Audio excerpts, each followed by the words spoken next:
નમસ્કાર મિત્રો, તો કેમ છો બધા? તો મારું નામ છે હેતવી વંદે માતરમ ને અત્યારે હું ધરતીનો છેડો વૃદ્ધાશ્રમમાં જે રાત્રિનું ભોજન હોય છે તેના માટે આવેલું છું.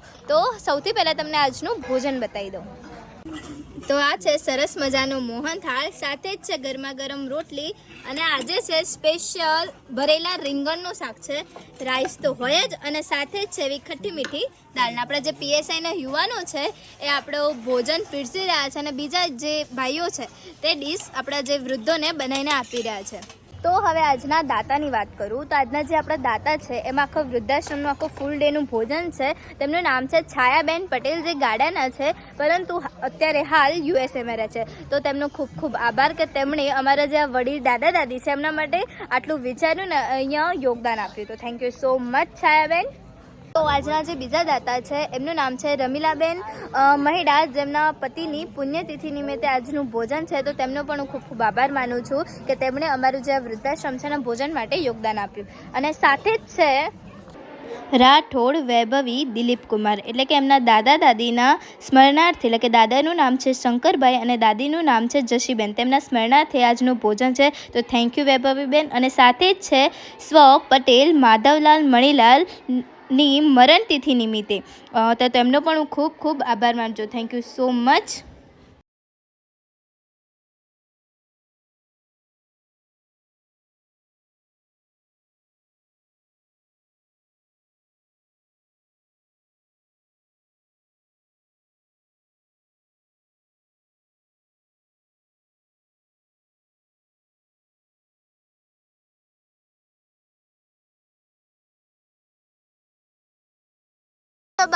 મજામાં. શું જમો છો અત્યારે? આભાર શાક.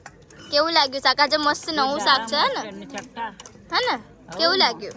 બહુ જોરદાર ને? તો તમે જોઈ શકતા હશો કે આપણા જે વડીલ દાદા દાદી છે એમનું ભોજન લઈ રહ્યા છે. અને આજે આપણા જે વૃદ્ધાશ્રમ છે એમાં એક નવા બા આવ્યા છે, તેમની સાથે વાત કરાવું તમને. તો કેમ છો બા? મજામાં. અને ક્યાંના છો તમે? અમદાવાદના. અને કેવું લાગ્યું તમને અહીંયા? બહુ સારું. અને ક્યારના આવ્યા છો તમે? અમે આવ્યા 3 વાગ્યાના. આજે જ આવ્યા ને? આજે જ. તો મતલબ જમવાનું કેવું લાગ્યું? સૌથી પહેલા મને એમ કહો. નહીં, જમવાનું બહુ મસ્ત છે ઘરે ને? હોય એવું જ છે. એવું જ છે ને? ઓકે. તો આ અમારા દાદા છે. કેમ છો દાદા? તમારું નામ શું? ઓકે. તો તમે આમની જોડે જ છો હે ને? હા. તો કેવું લાગ્યું જમવાનું? બહુ સુપર છે. હે ને? બહુ સરસ. અને અમારું વૃદ્ધાશ્રમ કેવું લાગ્યું? આ બહુ સરસ. કરવાવાળાને ધન્યવાદ છે. ઓહો. ભૂલી જવાય એવું છે. સેવા કરવાવાળા ઘરના યાદ નથી આવે એમ. ઓકે. સેવા કરવાના બી ઘણા સારા છે. તો થેન્ક યુ. વિડીયો જોતા હતા હો. આ વિડીયો જોતા. તો તમે જોઈ જ શકતા હશો કે આપણા જે પીએસઆઈના યુવાનો છે એ પણ લાઈનમાં આપણા જે વૃદ્ધોની ડીશ બનાવી ચૂક્યા છે અને હવે એમનું ભોજન જમવા જઈ રહ્યા છે. તો હવે આપણું જે આ સરસ મજાનું ધરતીનો છેડો વૃદ્ધાશ્રમ છે એના ભોજનના ખર્ચની વાત કરું તો એનું જે સવારનો નાસ્તો હોય છે તેનો ખર્ચ છે 2100 રૂપિયા, સાદા ભોજનનો 7000 અને મિષ્ટાન ભોજનનો છે 10000. તો તમે લોકો અચૂકથી યોગદાન કરતા રહો. ફૂલ નહીં તો ફૂલની પાકડી સ્વરૂપે એવું નાનું અમથું યોગદાન કરો કે જેથી જે આપણા વડીલ દાદા દાદી છે એમનો ભોજનનો ખર્ચ નીકળી શકે. તો એકવાર ફરીથી તમે અહીંયા જો આવવા માંગતા હોય તો તેનું એડ્રેસ છે ખેડા જિલ્લાના વસો તાલુકાના લવાલ મુકામે. અને જો તમે અહીંયા ભોજન બુક કરાવવા ઈચ્છતા હોય તો તેના માટેનો નંબર છે 7096486680. અને જો તમે ગૂગલ પે, ફોનપે કે પેટીએમ કરવા ઈચ્છતા હોય તો તેના માટેનો નંબર છે 8768888088. તો થેન્ક યુ સો મચ. ને હવે હું આ જે વિડીયો છે એની જવાબદારી મારી ફ્રેન્ડ આયુષીને આપીશ. તો કેમ છો મિત્રો? તમને હેતવી એ જણાવી દીધું તે મારું નામ છે આયુષી વંદે માતરમ. અને રોજ તો આપણે તમને લોકોને બહુ બધા દ્રશ્યો બતાવવા આવીએ છીએ. તેની સાથે તમને ઘણી બધી વાત કરીએ છીએ, યોગદાનની વાત કરીએ છીએ અને બા દાદા જોડે વાત કરાવે છે. તેના સિવાય આપણે ખૂબ સમાજની વાત કરી આજે. તો એક એવો કટાક્ષ કરવા જઈ રહી છું કે સત્ય છે પણ કડવું જ છે, કારણ કે સત્ય કડવું જ હોય. પણ આમાંથી જેટલા પણ વૃદ્ધ છે ને તેના કેટલા વૃદ્ધના એવા દીકરાઓ હશે કે જે સક્ષમ હશે, જે રાખી શકતા હશે મોંઘી ગાડીઓમાં કે પછી મોંઘા મોબાઈલ ફોન કે ઘણી બધી સાંસારિક ભૌતિક સુવિધાઓ મીન્સ કે ભોગી રહ્યા હશે.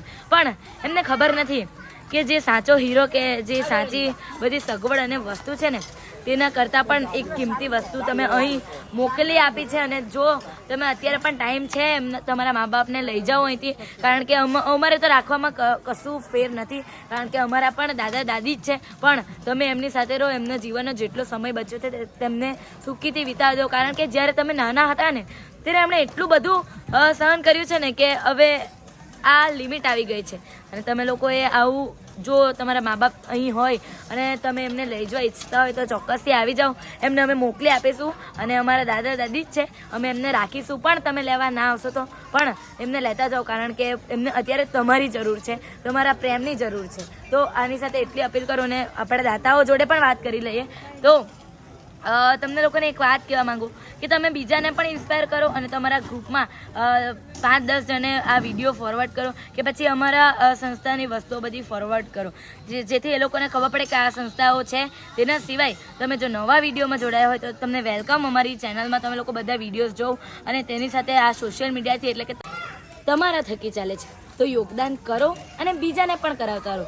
તો આજનો વિડીયોમાં તો હું આટલું જ કહેવા માંગુ છું. અને રોજ આપણે, કારણ કે આજે જ બધી વાત કરી દઈશ તો પછી રોજે આપણે શું વાત કરશું, એટલે આજના માટે આટલું જ. અને તેની સાથે તમે પણ સુરુચિપૂર્વક ભોજન લઈ લો. અને જો અમારાથી કોઈ બોલવામાં ભૂલચૂક થાય તો માફ કરજો, કારણ કે આટલું બધું બોલવું એ સરળ નથી. તો ત્યાર સુધી તમને બધાને શુભ રાત્રિ. અને આપણા શિક્ષણ કલ્યાણ સંકુલની રીલ સાથે તમને ફરીથી મળશું. ત્યાં સુધી તમને લોકોને ધન્યવાદ અને શુભ રાત્રિ.